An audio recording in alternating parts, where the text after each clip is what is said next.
Estamos ahora con la congresista Keiko Sofía Fujimori, que ha tenido la gentileza de interrumpir su descanso postnatal para estar con nosotros en el primer programa del año en Cuarto Poder. Gracias por estar con nosotros. Gracias a ti, Raúl. Sol, buenas noches. Muy buenas noches. Bueno, vamos a avanzar un poco y obviar la parte de algunas respuestas que usted ya ha dado públicamente y que son básicamente comprensibles. Usted cree en la absoluta inocencia de su padre y cree, y eso además es parte de la estrategia legal, que todos los crímenes y delitos que se cometieron durante su gobierno fueron ajenos a él y más bien atribuibles a otra persona. Ahora, una cosa que era una constante era que esta otra persona que se mencionaba era Vladimiro Montesinos. Y si bien nunca sorprendió, y creo que no sorprenderá a nadie que usted defienda a su padre, sí nos ha llamado mucho la atención encontrar una defensa a Montesinos en una declaración que usted realizó al programa de Jaime Bailey. Y queríamos empezar esta entrevista pidiéndole una aclaración. Usted ha dicho allí que no le consta que Vladimiro Montesinos haya tenido tampoco nada que ver con los crímenes y delitos que se cometieron. Y esto para nosotros es interpretado como una defensa de Vladimiro Montesinos. ¿Puede usted aclarar su posición respecto a esto? Bueno, te agradezco la pregunta. En ningún momento ha sido una defensa a Vladimiro Montesinos. Creo que todos conocen cuál es mi posición frente a Vladimiro Montesinos. He sido una de las pocas personas que, estando en el gobierno de Alberto Fujimori, yo he pedido el alejamiento de esta persona. Yo me ratifico, a mí no me consta que el señor Vladimiro Montesinos haya sido parte o haya cometido estos delitos, y creo pero que... alguien los ordenó, ¿y quién fue? Es la pregunta. ¿Usted no cree que fue su padre? Pero eso lo determinará la Corte. Yo creo que ante esta situación todos los peruanos, todas las personas tenemos el derecho a la presunción de inocencia, sea quien sea. Ustedes conocen cuál es mi posición contra Vladimiro Montesinos, pero creo que en este sentido todas las personas tienen que ser inocentes hasta que se le demuestre lo contrario. Esto no es una defensa. Yo rechazo y espero que Vladimiro Montesinos pague por los delitos que él ha cometido. Pero en el caso específico de Barrios Altos y La Cantuta, a él también se le tiene que demostrar, pues, que habría cometido estos delitos, ¿no? Pero entonces, ¿quién habría ordenado estas misiones del Grupo Colina? Alguien tuvo que hacerlo. Y bueno, si su padre dice que no fue él, evidentemente tenía que ser su asesor de confianza, la persona que se encargaba de los servicios de inteligencia. No necesariamente ellos han debido recibir una orden. Creo que hay que recordar el momento que vivía el Perú, y en un momento de guerra interna como la que pasaba el Perú, en un momento de desorden, han existido este tipo de acciones por parte de algunos grupos paramilitares, como lo han existido desde el año 80. Entonces no podemos pretender ahora que estas acciones hayan sido ordenadas por una parte, por el presidente o por alguna persona, ¿no? Entonces usted baraja la posibilidad de que el Grupo Colina actuó per se, por iniciativa propia. También es una posibilidad. Pero es una posibilidad poco fácil de creer, ¿no le parece? No, yo creo que... como le vuelvo a repetir, en el Perú existía una crisis, un caos terrible, y frente a esa posibilidad habían grupos, pues, dentro de los propios, del propio grupo militar, que han actuado de esta manera y lo han hecho anteriormente. Entonces no me sorprendería que este grupo también haya actuado independientemente, ¿no? ¿Y qué pasa con las declaraciones de los testigos que se indican órdenes indirectas o directas de su padre o de personas de elevado cargo en las Fuerzas Armadas? Por ejemplo, el caso del exdiputado Barrera Bazán, que mostró una orden firmada por Nicolás Hermosa Ríos, que a su vez dice que él recibía órdenes de su padre. O el caso del general Carlos Domínguez, que dice que Vladimiro Montesinos le manifestó, por ejemplo, que la detención del señor Samuel Dyer fue una orden directa de su padre. Y bueno, también han habido varios testigos, Martín Rivas, ¿no? Como por ejemplo el propio Martín Rivas, que dicen que todo esto provenía. Todas estas personas están, digamos, actuando por motivación propia, en su opinión. Todos inventan que las órdenes venían de arriba. Al señor Dyer se le detuvo por gusto. Bueno, yo creo que hay que ordenarnos, analizar en primer lugar el tema de Barrios Altos y La Cantuta.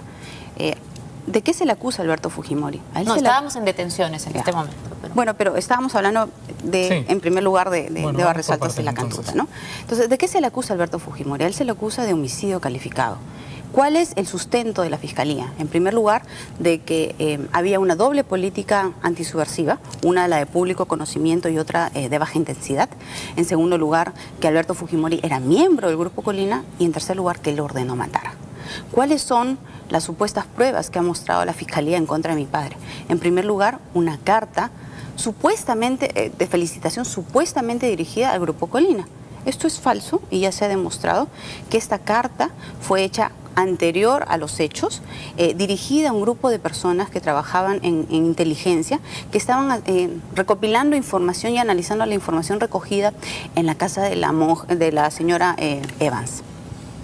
En segundo lugar, hay dichos de terceros, ¿no? Creo que Hermosa habría dicho que Montesinos le dijo que Fujimori sabía. Eso no es una prueba. O que un miembro del Grupo Colina dijo que Martín Rivas sabía que Fujimori sabía de esto. Tampoco es una prueba. Y en tercer lugar, la ley de amnistía.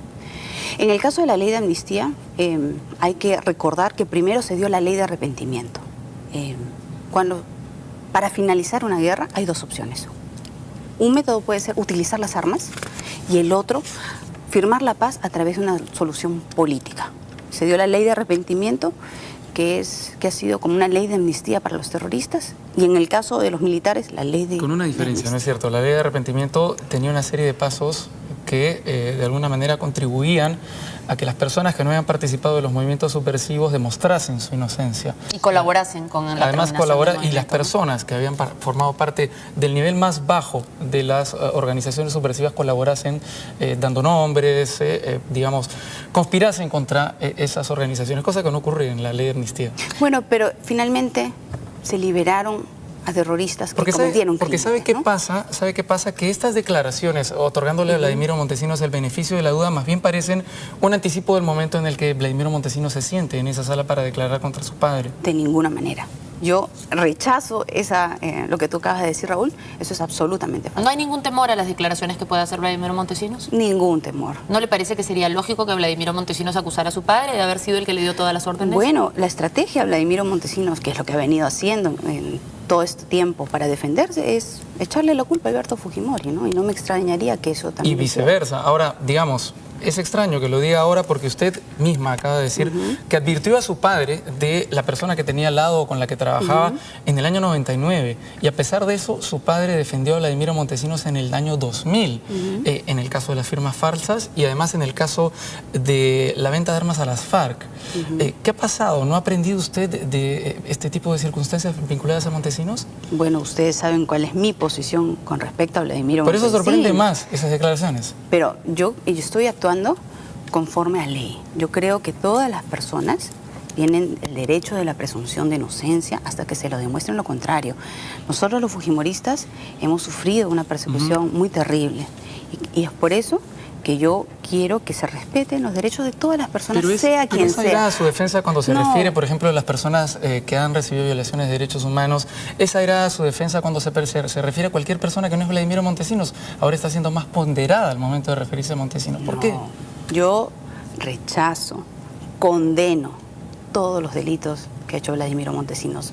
¿Cuáles? ¿De los cuales usted lo cree culpable?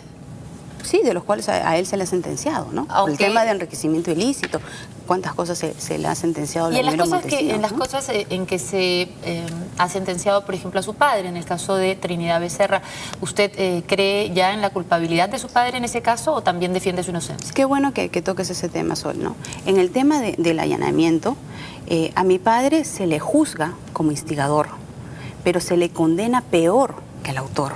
Al autor se le ha condenado por 4 años, a mi padre se le ha pedido 6 años.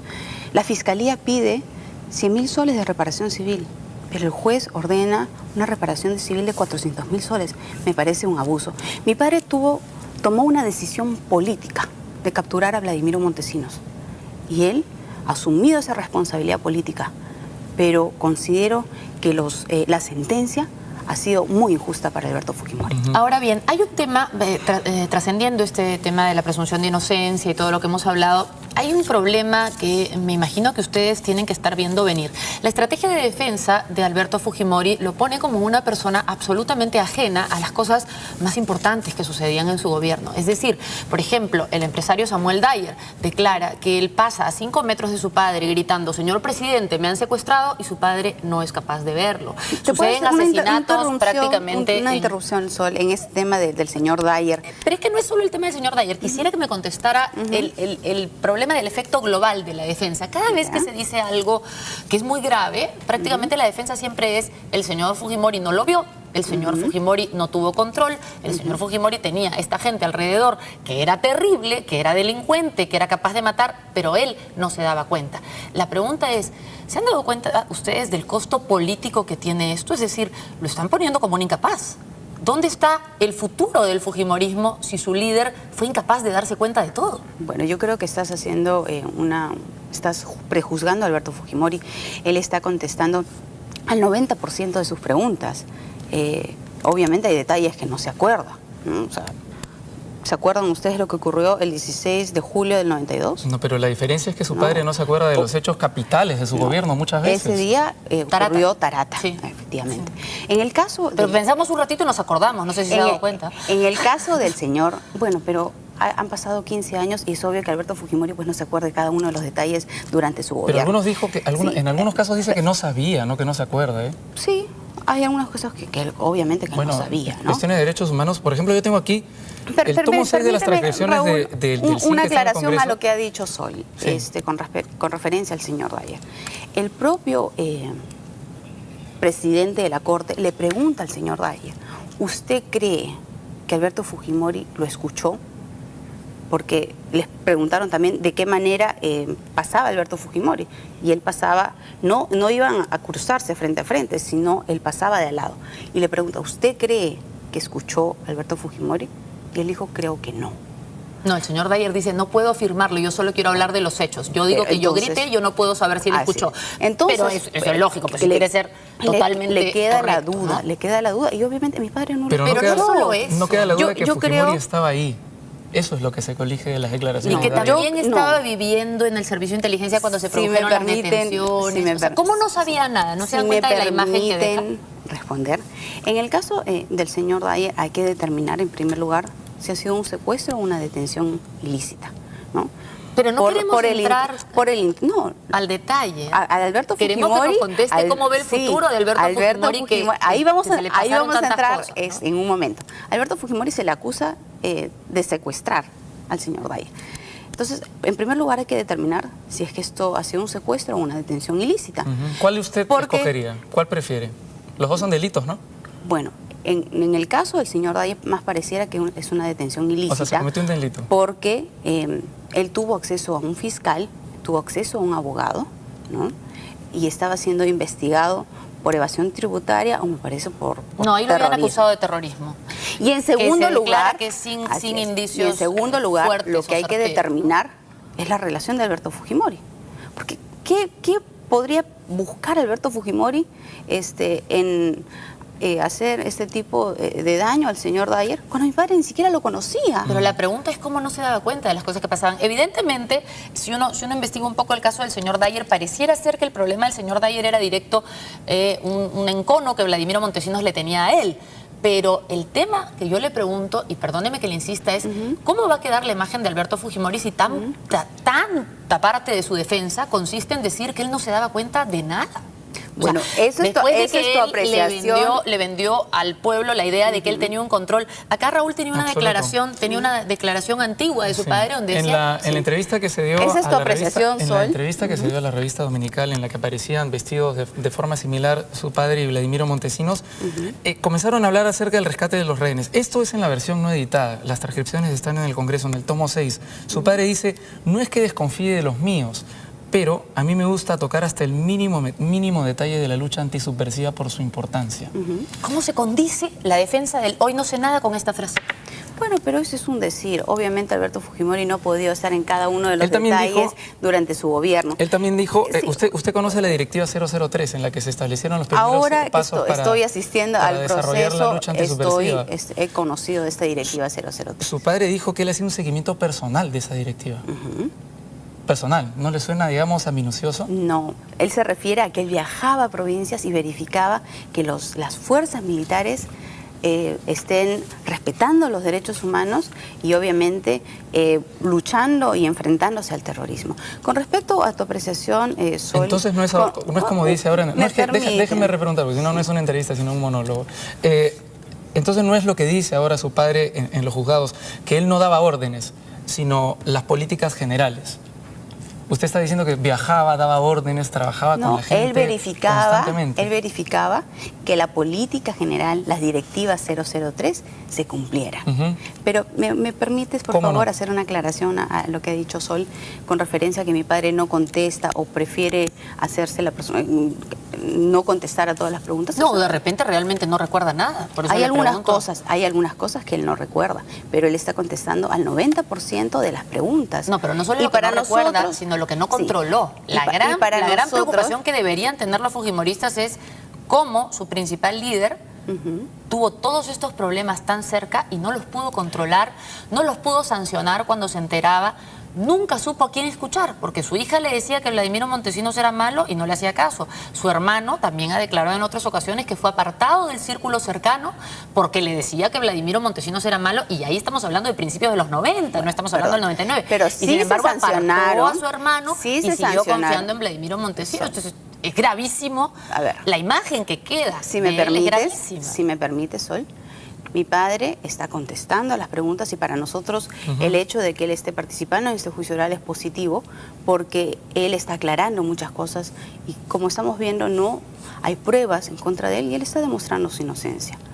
Yo considero que mi padre va a salir bien parado de todo esto. ¿Por qué nunca tomó las medidas correctivas de todo lo que ahora se sabe? A ver, con referencia a... Digamos que se metieron en la prensa además, ¿no es cierto?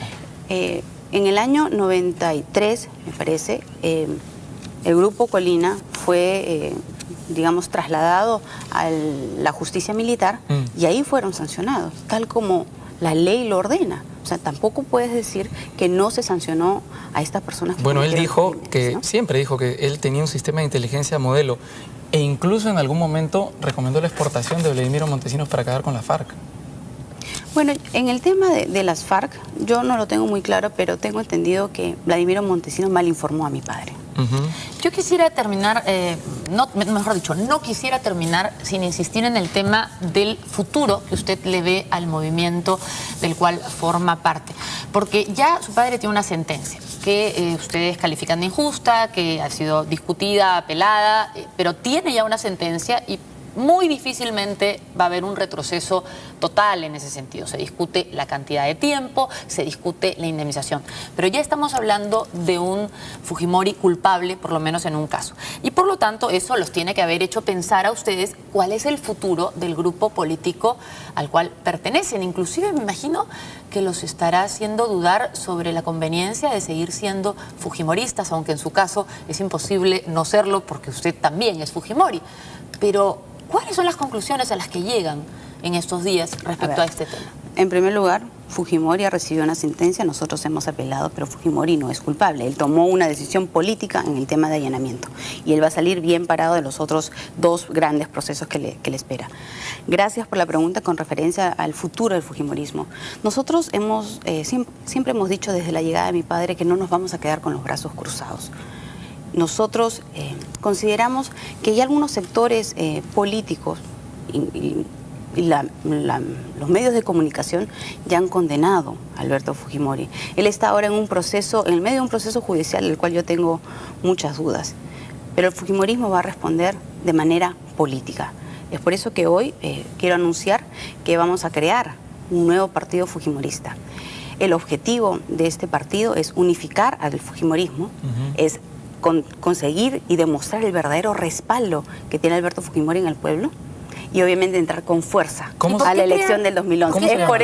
Es por eso que el nombre del partido se va a llamar Fuerza 2011. Fuerza 2011. El objetivo es recolectar 1 millón de firmas en este próximo año y demostrar que el pueblo no está de acuerdo con el linchamiento que están haciendo contra Alberto Fujimori. Ahora bien, en realidad lo que nos plantea no es un cambio en esencia, porque el fujimorismo se ha caracterizado por cambiar de nombre para cada elección y además por vincular siempre el nombre a la elección que aspira en particular.